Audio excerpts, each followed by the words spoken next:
I grew up in a haunted house, and these are my stories.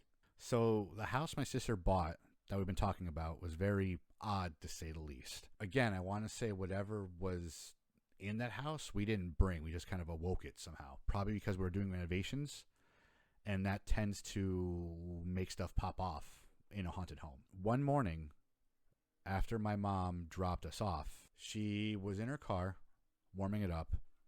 It was up maybe 4 or 5 o'clock in the morning. She always had the early shift, this poor woman. She's just sitting there, listening to the radio. And this is back in the early 90s, so no smartphones or nothing. She said she was looking at the windshield, and she said she saw like a baby's footprint, like appear on the windshield. I'm not exactly sure what day this was. It could have been the day she saw that dude, that entity staring at her from the kitchen window. But I'm pretty sure it was a completely different day. But it was right in front of her. She's sitting in the driver's seat, and there it is. Just like this baby foot just appears on the window right in front of her. It was only 1 foot. It didn't really walk or track across. It just randomly showed up.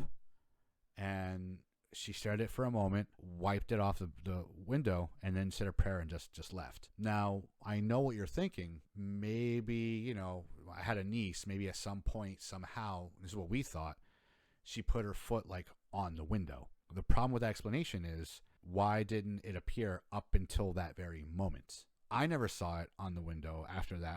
She only told me about it a few days later. So where did this footprint come from? Because again, we never saw it. She never saw it till that day.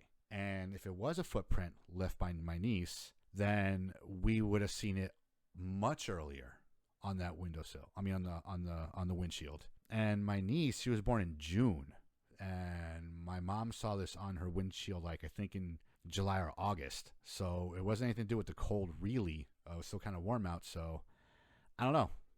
Now the question remains, what was it? Anyway, friends, that's it for me. That's our story for the day. As always, be easy, stay frosty, and may the force be with you. Peace.